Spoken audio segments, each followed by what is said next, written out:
नमस्कार, मैं हूं निशा और आप देख रहे हैं ऐसे इतनी कड़कड़ाती हुई ठंड में जहां किसान आंदोलन कर रहा है, अपने हक के लिए लड़ रहा है, जहां ना जाने कितने किसान शहीद हो चुके, उनको पूछने वाला आज तक कोई नेता नहीं गया वहां पे, ना सरकार गई हालचाल जानने। अगर आज कोई इंडस्ट्री का या कोई भी अमीर रईस आदमी को बुखार भी आ जाता है ना, तो सारे ट्वीट करने लगते हैं, सब मिलने जाने लगते हैं, खबर फैला देते हैं कि आज उसको बुखार हो गया। लेकिन किसानों की हत्या हो रही है, किसान मर रहे, किसान शहीद हो रहे, उनको पूछने वाला कोई भी नहीं है। क्या वजह है कि इतनी ठंड में जो किसान आंदोलन कर रहे हैं, जिसके लिए वो आंदोलन कर रहे हैं, सरकार जो है उनकी कृषि कानून को वापस नहीं ले रही। ऐसी क्या मजबूरी है सरकार की जिसकी वजह से वो अपने कृषि कानून को वापस नहीं ले रही? आइए जानते हैं। जब सारे के सारे उद्योग धंधे बंद हो गए थे, सारी इंडस्ट्री डूब गई थी, तब देश के किसानों ने ही अर्थव्यवस्था को संभाले रखा था। खेती ही एक ऐसा उद्योग धंधा था जो मुनाफे में था। अब सारे के सारे जो कॉरपोरेटर है, उनकी नज़र किसानों पर है, उनकी खेती पर है, उनकी जो फसल है उस पर है, और जो किसानों की अपनी ज़मीन है जिन पे खून पसीने से फसल उगाते हैं उन पर है कॉरपोरेटर की नज़र। अपने देश की अर्थव्यवस्था के साथ 6-7 साल से खिलवाड़ हो रहा है। अपनी इकोनॉमिक जो अर्थव्यवस्था गिर चुकी है उसको बचाने के लिए किसानों को कॉरपोरेट्स की झोली में फेंका जा रहा है, वो भी बिना कुछ सोचे समझे। आज जो हमारा देश है, भारतवर्ष जो है, गर्दन तक कर्ज में डूबा हुआ है। अभी हमारे देश पर जो है वो 162 लाख करोड़ का कर्जा है, जो अलग अलग बैंकों से, अलग अलग देश की बैंकों से लिया गया है। 2014 में जब बीजेपी सरकार आई थी तब हमारे देश में 84 लाख करोड़ का कर्जा था। अब ऐसा तो है नहीं कि किसी से कर्जा ले लिया हो उसे वापस ना किया गया हो। ऐसा है नहीं कि देश में जिस तरह से माल्या की तरह या नीलम मोदी की तरह कर्जा ले लिया देश से भागे। देश है भाई अपना, देश कहाँ जाएगा भाग के? देश ने कर्जा लिया, किसी इंसान ने कर्जा नहीं लिया है। चुकाना तो पड़ेगा, किसी भी कीमत पर जो कर्जा लिया है बैंकों से देना ही पड़ेगा वो। अब जो हमारे देश की जीडीपी है वो तो डूब चुकी है, इंडस्ट्री का बुरा हाल है, जो कंपनियां बंद होने की कगार पर है। ऐसी स्थिति में देश जो है कर्जा चुकाएगा तो चुकाएगा कैसे? लेकिन चुकाना तो पड़ेगा, बिना चुकाए तो कोई अपने पैसे भूल तो जाता नहीं है। देखे अब ऐसे में जो एक रास्ता बचता है, जो सिर्फ मुनाफे का रास्ता दिखता है, वो है खेती।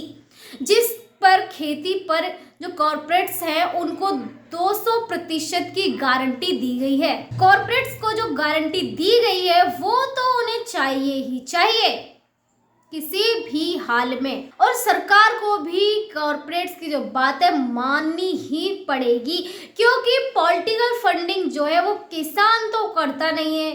पॉलिटिकल फंडिंग आती है कॉरपोरेट से, क्योंकि किसान जो है वो तो सिर्फ वोट डाल सकता है, फंडिंग करना किसान के बस की नहीं है, वो भी पॉलिटिकल। जो नए कृषि कानून लाए गए हैं, जो कृषि कानून बनाए गए हैं किसानों के फायदे के लिए, सरकार का कहना है कि किसान जो है खेती जो करता है वो उसका भंडारण कर सकता है।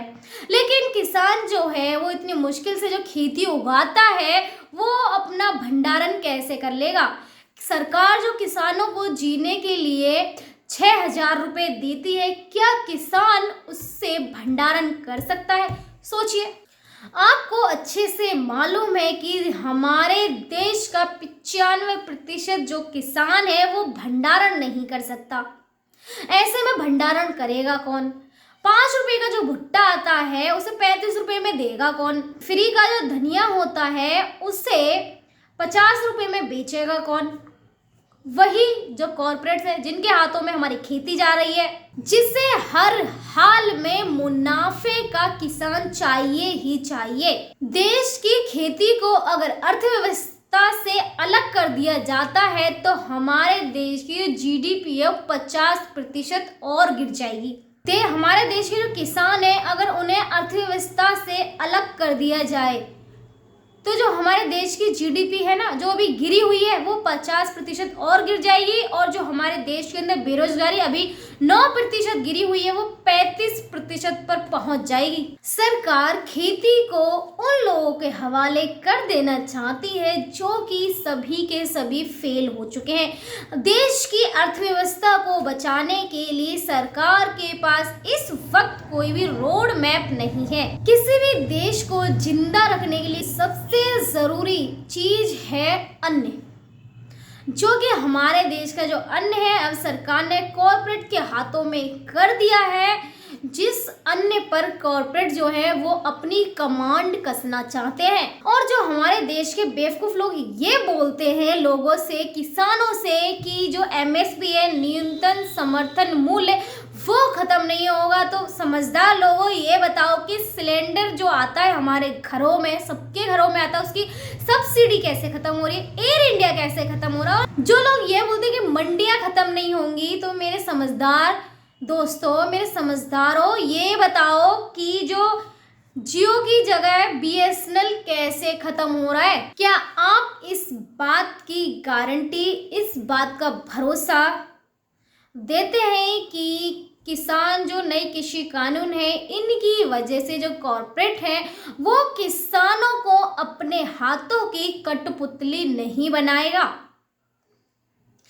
जो लोग पैसों से पैसा बनाते हैं, जिनको किसानों की मौत से कोई लेना देना नहीं है, किसान किस हाल में जी रहा है उससे कोई लेना देना नहीं है, जो लोग 5 रुपए का भुट्टा पैक करके अच्छे से 35 रुपए में बेचते हैं, उन लोगों को क्या फर्क पड़ेगा किसान के दर्द से? क्या गारंटी है कि वही कॉर्पोरेट्स आगे चलकर किसानों को गुलाम नहीं बनाएंगे? अपना गारंटी है कोई? है तो किसानों को दे दीजिए। किसान क्यों पागलों की तरह आंदोलन कर रहे हैं? आज जो लोग मौन हैं, किसानों के समर्थन में नहीं खड़े, जो लोग ये सोचते हैं कि यह तो सिर्फ किसानों का आंदोलन है, हमें क्या मतलब है, हम तो अपने घर में गरम गीजर चला के, गरम हीटर चला के अपने घर में आराम से रजाई ओढ़ के मस्त खाएंगे पीएंगे, अपने घर में सोएंगे। आगे चल के जो गारंटी दी गई है ये सारी गारंटी महंगाई की गारंटी है। आगे चल के महंगाई आप ही को भुगतनी पड़ेगी। महंगा जो सामान मिलेगा आप ही को खरीदना पड़ेगा, किसान को तो पड़ेगा ही पड़ेगा, आप भी इसके जिम्मेदार होंगे। उठ जाओ, संभल जाओ, किसानों का समर्थन करो और यह सोच लो कि किसान किसके हक के लिए आज ठंड में बॉर्डरों पर बैठा हुआ है। अगर आपने अभी तक हमारा चैनल सब्सक्राइब नहीं किया है तो सब्सक्राइब करें और घंटी का बटन बिल्कुल भी दबाना ना भूलें, ताकि सभी लेटेस्ट खबरें पहुंच सकें आप पे सबसे पहले।